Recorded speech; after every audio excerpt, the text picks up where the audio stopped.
When I was 5 years old, my parents moved to a new town to take over another parish. Dad was going to be a pastor there.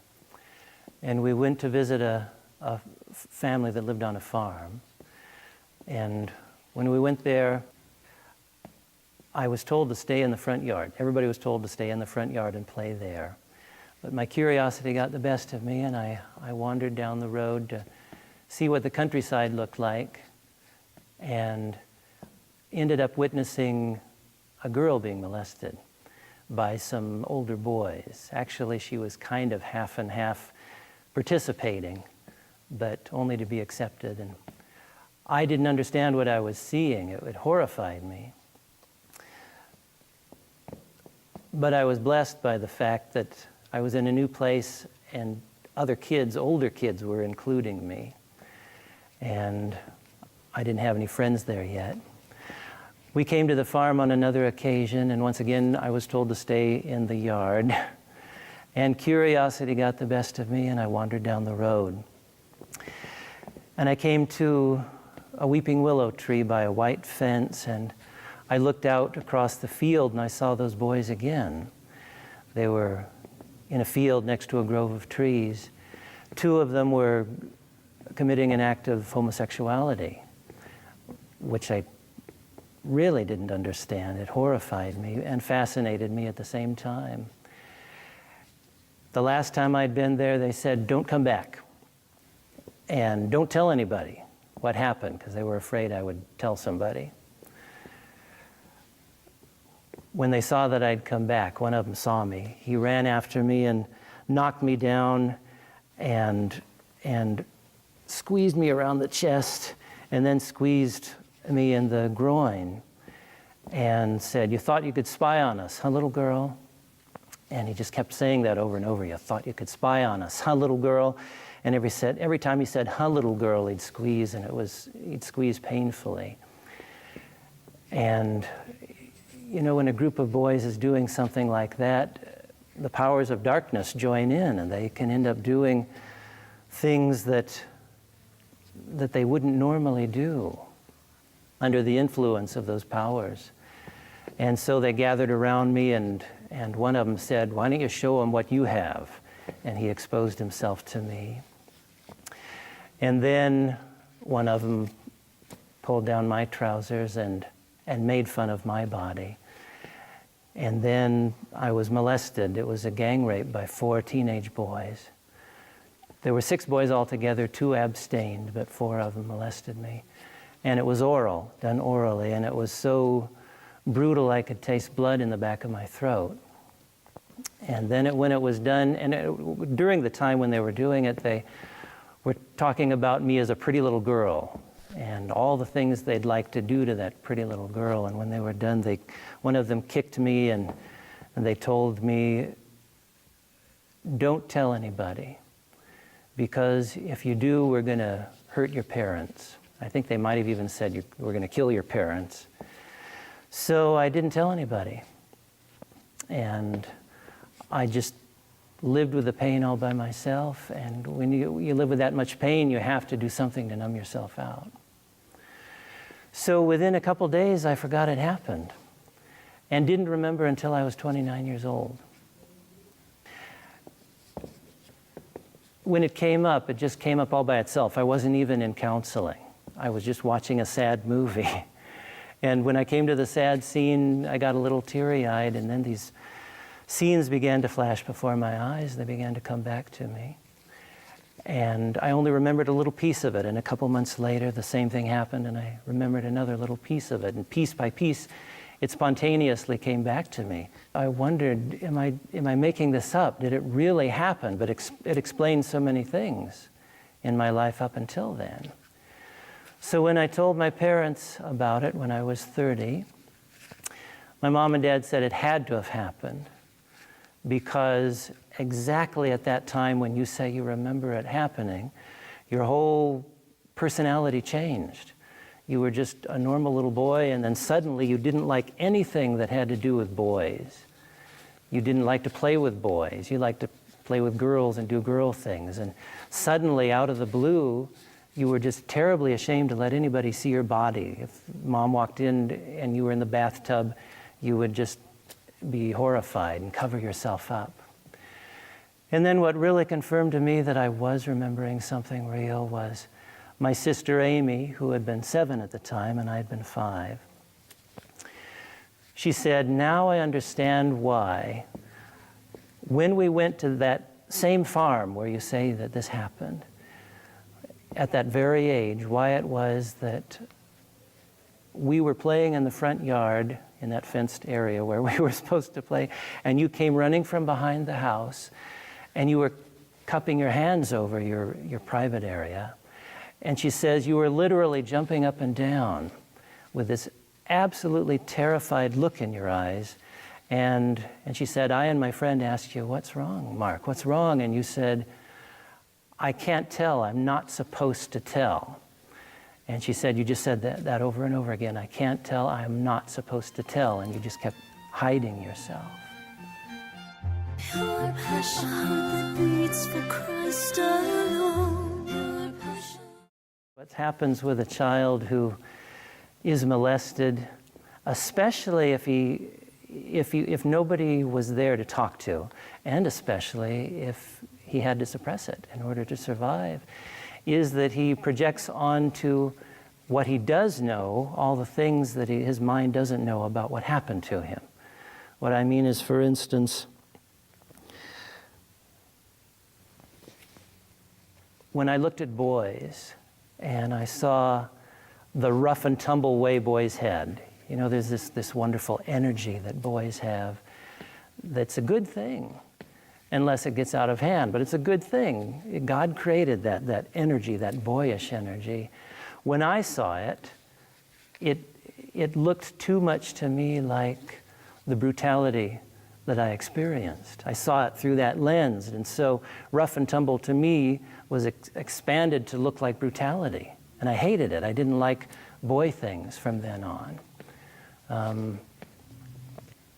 When I was a kid, my parents were just beginning to find the basics of inner healing. All they knew about was bitter roots and inner vows and a few things back then. And they discovered the majority of what they know about inner healing after I went to college. But back then they just knew a few basics, and they themselves were just beginning to heal. And so Mom today, she's a very gentle person.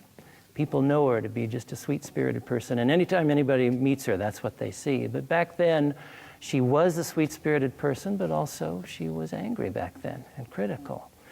But I would see that anger through the lens of the brutality that happened to me, and because I couldn't identify it, because I had forgotten it, then Mom's anger became exaggerated.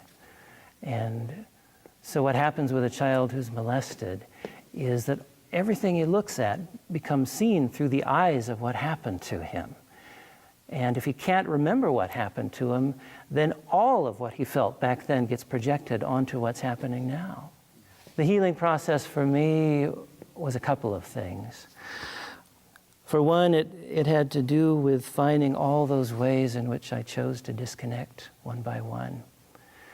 Choosing not to share with anybody, not to feel, not to need, to disconnect from the good things that were in my parents. Every child has a tendency to find great difficulty putting the good and bad together. When you're a little child, you live one moment at a time. You don't live in a continuum. So what happened was, with a small child, what happens is, Mom and Dad are the good guys, and there's these other people are the bad guys. A child lives with cops and robbers and good guys and bad guys. Everything's dichotomized. And Mom and Dad are supposed to be the good guys. And so what happens is, every mom and dad have good traits and bad traits. Mom and Dad are usually nice and gentle to you, and now and then they'll criticize or not understand you. And as a child, you react to that, but then you step out of that moment and you go back to your illusion that Mom and Dad are the good guys. And when you're teenagers, you begin to individuate. You begin to discover that, well, gee, Mom and Dad have bad traits and they have good traits, By the time you're out of teenage years, you have it all put together. And you can retain a complete picture of who they are. When mom and dad are either abusive or when you've been abused, like I was, and you don't know how to do anything but project that abuse onto the people around you, then mom and dad's faults get greatly exaggerated. And it's so hard to come to that point where you put all the good and bad together. So you end up believing only one half or the other. They're all good or they're all bad. So for instance, with mom, when she was angry sometimes and gentle sometimes, I came to the point where I believed, I vowed in my heart to believe that the gentle part wasn't real. And so you're asking, how did I get healed? Well, here's one example of how I got healed. When I was married to Maureen, there was a week when she was really nice to me all week. She was gentle, loving. She did things for me. But once or twice, she got angry. And I got angry at her, and I said, you know, all week long, you've been criticizing me, you've been angry. And she reminded me of all the good things she'd done, and I realized I'd forgotten about every one of them. And I realized that was a pattern for years and years between us. The way you find healing is you find the pattern in the now. And if it's a pattern that's ongoing and you can't break it by mere willpower, by memorizing Bible verses, by worship, by just trying to change the behavior, then there's something inside that's compelling you toward that pattern. I wanted to find out where it began. And when I realized I'd made that inner vow when I was little, that promise to myself that I wasn't going to believe that the gentleness was real, and I prayed with Maureen to renounce it, then my eyes could be opened to see all of who Maureen was and not withdraw from all the goodness that was there. That's just one small example of how I came out of all the disconnections, not to share, not to need, not to believe in the goodness in people, etc. The other part of my healing, the other major part, there are many parts, was that when I was little and I decided I wasn't going to tell anybody because they would hurt my parents, I just had to decide in my heart, I'm going to be strong. I'm going to be strong for myself. And there came a series of decisions made through the years. I have to be strong for myself. My parents are much more healed now. They were in the process of healing back then, and their greatest weakness at that time was they didn't know how to talk about emotions. And that was my greatest need at the time.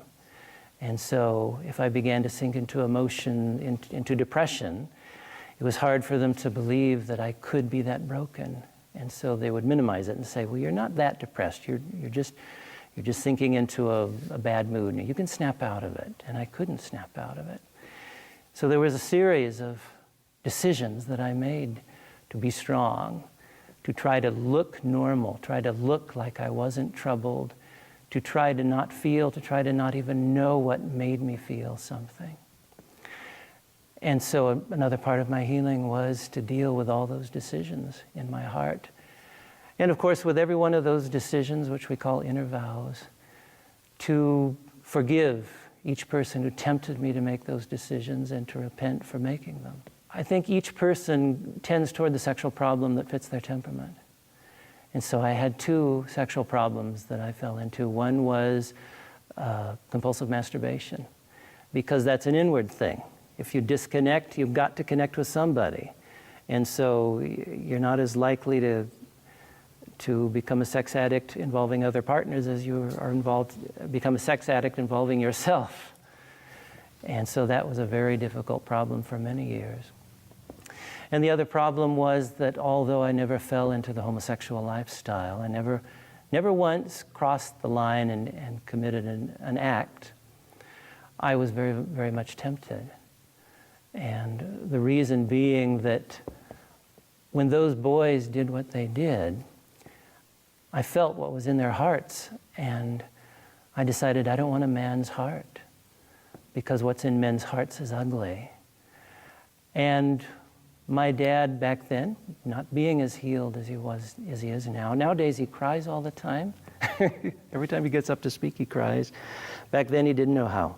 And he didn't know how to show that he had the raging emotions that I had deep inside me. So I couldn't relate. And my dad had that boyish roughness, that good, healthy boy energy, man energy. And since I had decided that was ugly, it was evil, I couldn't relate to that. And so I was cut off from receiving something from him that could activate something in me, that could tell me who I was. Your passion that beats for Christ alone. Your passion. One of the first healings was I just suppressed the attractions and tried to say no to them. And finally, under the stress of my first year of seminary, they became so strong I almost fell, but I did not. And